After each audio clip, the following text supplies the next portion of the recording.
Verset 16, s'il vous plaît. On attend des retardataires.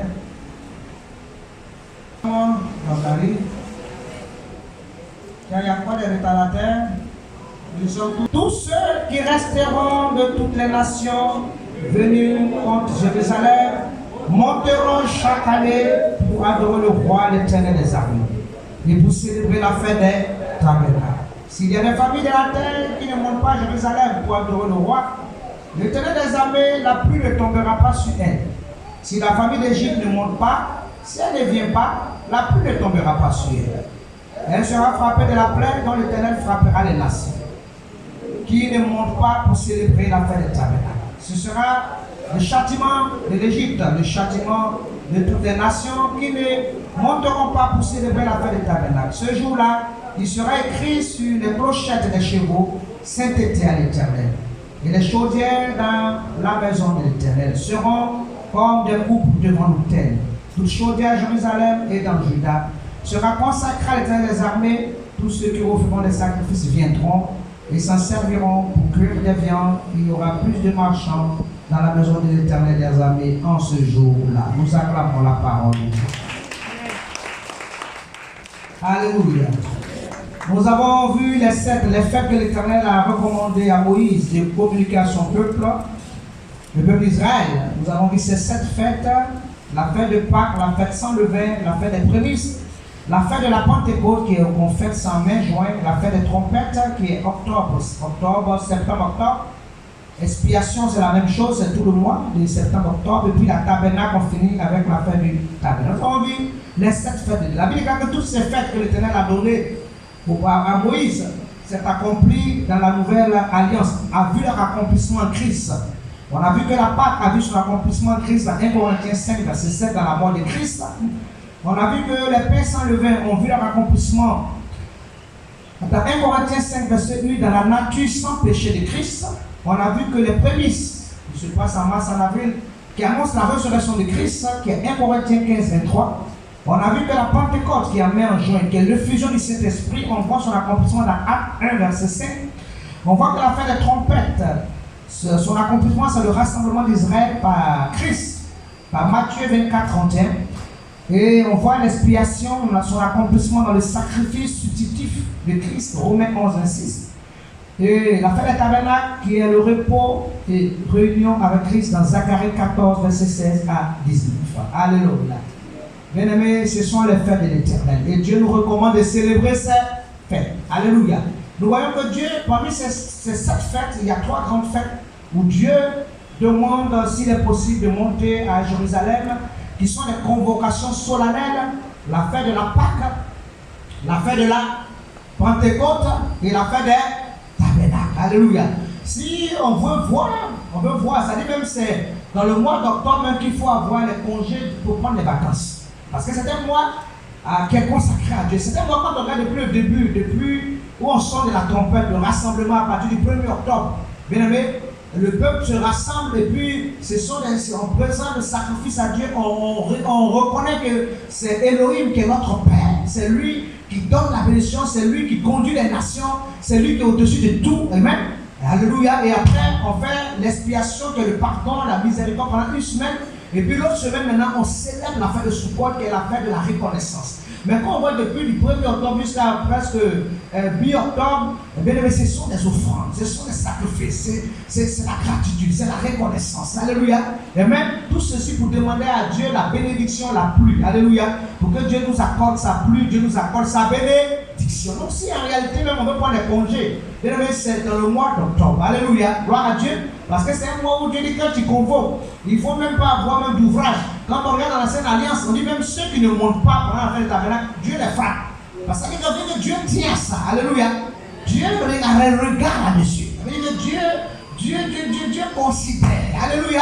C'est comme si tu ne reconnaissais pas que Dieu est l'auteur de la bénédiction. C'est comme si tu ne reconnaissais pas que c'est Dieu qui te fait, qui te façonne. C'est comme si tu veux vivre sans Dieu. Tu veux marcher alors quand tu vis sans Dieu, Dieu te laisse. Et quand Dieu se retire, c'est pas sûr que ta vie va porter des fruits. Quand Dieu te laisse, c'est pas sûr. Au bout du rouleau, bien aimé, ça sera l'agressement de temps. Parce que tu veux compter sur ta sagesse. Tu veux compter sur ton intelligence. Tu veux compter sur toi-même. Tes calculs pour réussir. Dieu dit bon, vas-y. Mais tu vas aller sans Dieu. C'est sûr qu'à la fin, bien aimé, tu vas te cogner la tête. Alléluia. Donc quand Dieu n'est pas avec toi, tu es livré aux esprits, tu es livré aux démons, tu es livré à n'importe quelle sorte d'oppression. À un moment donné, ça va venir. Voilà pourquoi il est mieux, il est avantageux d'être obéissant et de reconnaître que c'est Elohim, c'est le Dieu vivant, le Dieu puissant. Il n'y a qu'un seul Dieu. C'est lui-là même qui règle, qui tient toutes choses. Amen. Et c'est lui-là à qui revient la vraie bénédiction. Alléluia. Gloire à l'Éternel. Alors cette semaine, bien aimé, depuis le début de la semaine, et la Bible dit que quand on célèbre cette fête, c'est pour se rappeler que Dieu a sorti le peuple d'Israël. Ils étaient pendant 40 ans, ils ont marché sur les tentes. Mais quand ils sont sortis de l'Égypte, Dieu leur a donné déjà le tabernacle. Et puis Dieu leur a donné des représentations pour annoncer, pour préparer les choses à venir. Alléluia. Dieu ne leur a pas laissé seuls. Il leur a donné déjà, quand ils étaient sous les tentes, Dieu les visitait. D'une manière ponctuelle, ils avaient la visitation. Dieu choisissait quelqu'un qui mettait son esprit dedans et cette personne conduisait le peuple. Cette personne éclairait le peuple. Alléluia. Donc pendant ces moments, c'est de dire à Dieu, c'est toi qui m'as fait sortir, qui m'a délivré quand j'étais sous les tentes. C'est toi qui m'as délivré. Peut-être le peuple Israël était sous les tentes, mais peut-être nous on était peut-être dans les mains des bails. On était peut-être dans les fétiches. On était peut-être dans ces requis. On était peut-être dans les montagnes, dans les pratiques, dans les mystiques. Et c'est Dieu qui allait nous faire sortir de là. Alléluia. Gloire au Seigneur. Donc, c'est une manière de se rappeler que c'est l'Éternel qui nous a accordé la délivrance. La Bible dit que personne ne peut venir à Dieu sans que l'Éternel lui-même ne t'attire. Si Dieu ne t'a pas tiré à toi, il y a des gens qui ont de l'argent, il y a des gens qui ont beaucoup d'argent et qui cherchent Dieu mais qui ne trouvent pas. Ils rentrent dans d'autres choses. Mais ils sont allés chercher Dieu comme ça. Mais ils ne trouvent même pas le chemin de la parole. Ils ne trouvent pas le chemin de la vérité. Ils ne trouvent pas le chemin. Alléluia. Ils ne trouvent pas le chemin du salut. Mais ils sont allés les chercher. Ils pensent que peut-être en faisant des aumônes par-ci, par-là, ils cherchent Dieu. Mais toi, à qui Dieu a fait tomber les écailles et t'a amené dans sa présence pour que tu comprennes sa parole, pour que les écailles de tes yeux tombent et que tu comprennes le programme de Dieu, le plan de Dieu, le salut de Dieu, bien-aimé. Alléluia. C'est un privilège, c'est un avantage, c'est une grande bénédiction. Acclame le Seigneur. Alléluia. Tu peux donner de l'argent à quelqu'un. Cette personne ne peut pas gérer. Elle peut être riche aujourd'hui puis pauvre le soir. Alléluia.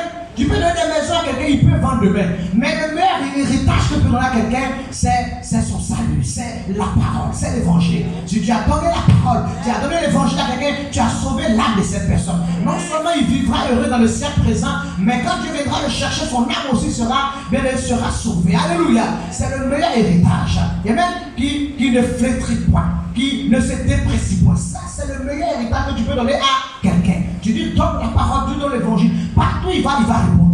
Partout il va se retrouver. Alléluia. Même si c'est dans cette épreuve, il va sortir avec la victoire parce qu'il a la parole. Il a la puissance de l'évangile. Il a la connaissance. Il est éclairé par Dieu. Il a les yeux ouverts. Il a la vision du ciel et du royaume. Là où les gens ne voient pas clair. Là où les gens ne sont pas éclairés, lui il est éclairé. Là où les gens ne perçoivent pas, il perçoit parce qu'il a la vision du royaume. Alléluia. Et quand il avance avec les armes de Dieu. Il est équipé des armes de l'Éternel. Quand il combat, il sait comment mener le combat et comment sortir victorieux. Alléluia. Et celui avec qui il marche, il est fort, il est grand. Parce que la Bible dit que celui qui est en nous est plus fort, est plus puissant que celui qui est dans le monde. Même s'il rencontre des mystiques, même s'il rencontre des féticheurs, même s'il rencontre des marabouts, il sortira victorieux dans le nom de Jésus. Il pourra aller au village et dormir tranquillement sans avoir peur. Aller au village et dormir comme un bébé. Quand il va arriver au village, c'est les féticheurs qui vont aller déménager les campements. Parce que la puissance de la l'onction de Dieu est sur sa vie. Est-ce qu'on peut acclamer notre Dieu? Alléluia.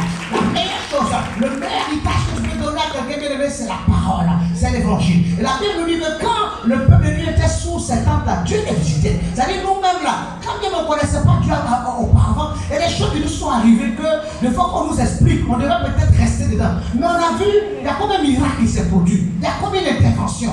Dieu, même qu'on ne le connaissait pas, il nous connaissait déjà. Donc comme il savait qu'on était déjà des fils de Dieu, mais il y avait des visitations ponctuelles, il y avait des actions où peut-être ton parent te disait, ah toi là, voilà ce qui t'est arrivé. Tu es tombé de telle façon, tu devais même partir, mais on n'a pas compris comment après même tu t'es relevé. Il y a une histoire qu'on va te dire, tu vas comprendre que la main de Dieu était sur ta vie depuis le vent de ta mère. Est-ce que tu peux acclamer le Seigneur? Est-ce que tu peux pousser les cris de joie? Est-ce que tu peux rassembler? Est-ce que tu peux, alléluia, gloire à l'Éternel. Comme ça, toute cette semaine, de la première semaine où on rentre dans le Soukot depuis le lundi pour célébrer aujourd'hui, le premier jour, les gens bénissent Dieu pour la vie d'Abraham. Parce qu'on dit Abraham est la première personne qui a parlé avec Dieu. Alléluia. Qui a connu Dieu et qui a parlé. La première personne qui a manifesté la foi. Voici quelqu'un qui Dieu va dire. Mais il va dire, quitte ta maison, quitte ta patrie, quitte tout ce que tu as, quitte tes acquis, quitte tes habitudes et va dans un pays que je vais te montrer. Dieu n'a même pas montré, dit je te montrerai. Ça veut dire que ce n'est même pas évident. Mais cette personne va se hasarder dans le pillard. Comme ça, il va rentrer dans une histoire qui personne ne peut lui rendre un témoignage. Toi, encore, tu veux marcher avec Dieu parce que tu as donné le témoignage d'une soeur, d'un frère. Dis, ah, s'il a fait pour mon frère, non, lui, il n'y a pas quelqu'un que Dieu a déjà fait. Ça doit commencer par lui. Acclame le Seigneur. Alléluia. Toi, au moins, tu entends le témoignage qui t'édifie. Mais lui, ça doit commencer par lui. Il n'y a pas quelqu'un qui a déjà expérimenté pour dire que moi, je fais la chose, là, ça marche. Mais ça doit commencer par lui, le premier. Alléluia. Sur ça, les Israélites, ça dit, amène le peuple en courage pour le Dieu. Dès le matin, il y a la prière. On dit c'est la première prière, la prière d'Abraham. Il faut la faire déjà le matin. Alléluia. Et même commencer. Par Abraham que Dieu a commencé son histoire. Alléluia. Et Dieu a commencé une histoire. Un homme qui a eu la foi. Un homme comme ça. La Bible déclare que sans la foi, lui est agréable au Seigneur. Elle a foi en Dieu. Elle a foi. Parce que si tu n'as pas la foi, Dieu ne peut rien faire.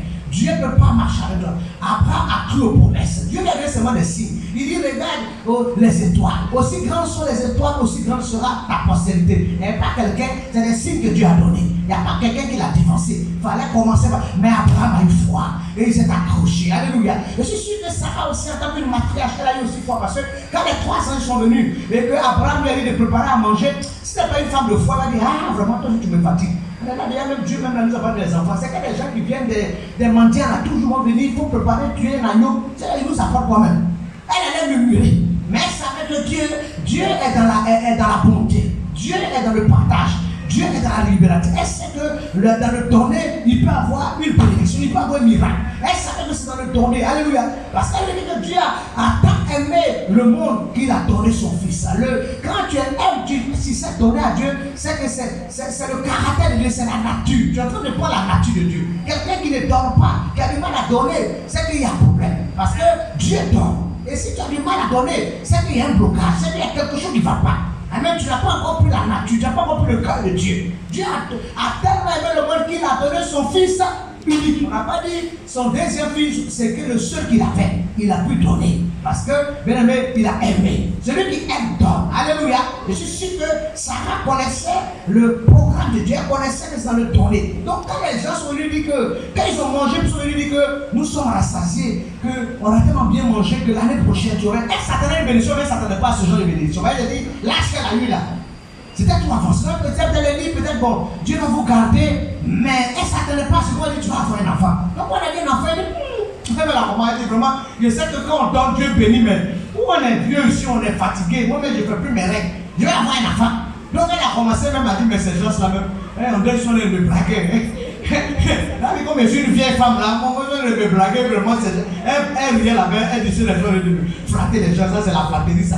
Tu vois, alléluia, alléluia, est-ce qu'on est ensemble là? Est-ce qu'on peut acclamer Dieu? Alors tu vas bénir l'Éternel, on va bénir l'Éternel pour cette première visitation, pour demander à Dieu, Seigneur, donne-moi la foi là-bas, la foi de Sarah, communique-moi cette foi. Je vais avoir le don de foi. Parce que sans la foi, je ne peux pas marcher avec toi. Sans la foi, je ne peux pas, tu ne peux pas persévérer. Sans la foi, tu vas abandonner. Sans la foi, tu vas regarder par l'arrière. Parce qu'Abraham a laissé ses parents. Il a dit, mais comment? Il dit, quelque part, il y a une affaire, je ne comprends rien. On m'a dit, bon, je retourne. Parce qu'au moment là-bas, je savais ce que mes parents adoraient. Si c'est boire, on adore boire. Si c'est quelque chose, on savait. Mais là, c'est dans Dieu est là, il parle, on ne comprend pas. Je ne sais pas c'est quoi. Et puis, il y a une affaire, je ne comprends pas. C'est trop, je suis trop occupé. Mais Abraham n'a plus regardé en arrière. Il a persévéré, il a demeuré, il s'est attaché, il était dans les choses de Dieu. Quand même Dieu a dit, donne-moi Isaac, il n'a pas eu peur de prendre encore son premier fils. Quand Isaac a dit, je vois le bois, je vois le bois, je vois le couteau. Mais où est l'agneau? Il dit, l'Éternel se pouvoira lui-même. Il était dans l'obéissance en toutes choses. Amen.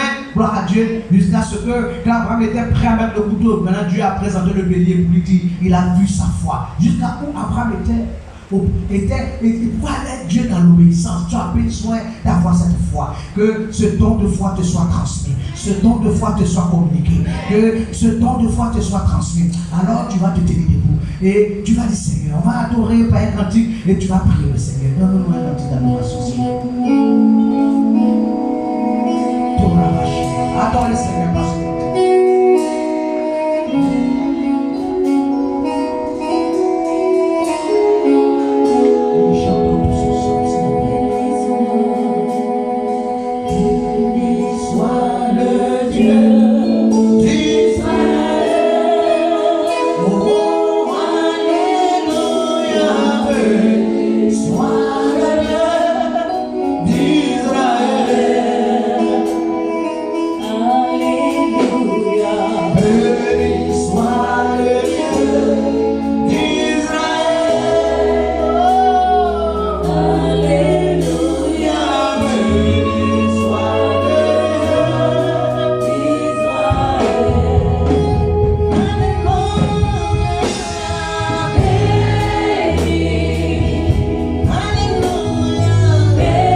communique par la foi d'Abraham, la foi de Sarah.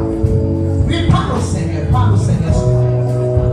Ne sois pas distrait, parle au Seigneur, ce sont des moments importants. Demande à Dieu, la Bible demandez, vous sera donné. Cherchez autour de vous, frappez-le vous ouvrira. Donne-moi d'avoir la foi. Toi qui te décourages, toi qui n'arrives pas à persévérer dans les choses de Dieu, demande à Dieu de donner la foi. Seigneur, donne-moi la foi d'Abraham, la foi du patriarche, la foi de la matriarche Sarah. Je veux que tu me communiques la foi, le don de foi, Seigneur. Aide-moi, Yeshua.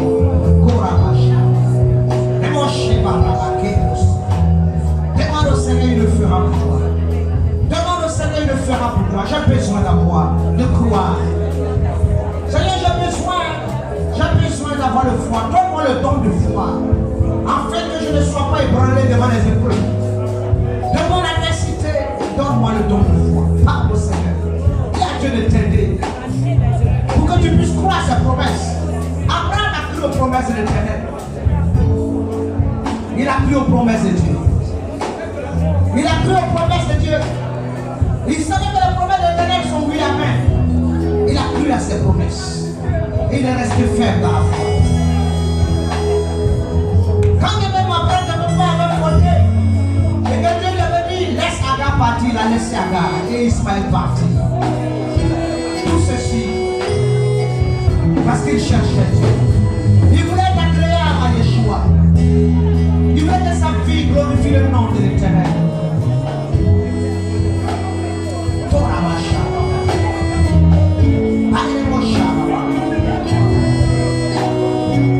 Oh, merci Seigneur.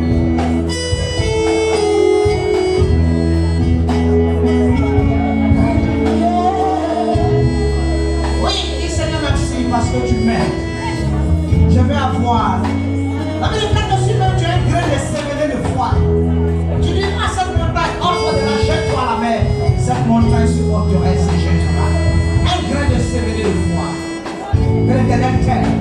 Afin que l'incrédulité, la carapace et l'incrédulité ne t'habillent pas. Que je ne sois pas incrédule. Dis Seigneur, j'ai besoin d'avoir la foi. La Bible est heureux ceux-là qui ont cru sans avoir vu. Et les yeux spirituels. Et les yeux pour voir. Des oreilles pour entendre et un cœur pour comprendre les mystères. La Bible dit que ce que tu vois, c'est ce que tu vas toucher. Et ce que tu touches, c'est ce que tu vas manger. Que tu te donnes d'avoir les yeux spirituels. Afin que tu crois aux promesses éternelles par la foi. La Bible dit que le juste vivra par la foi.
La semaine prochaine, tu la portes.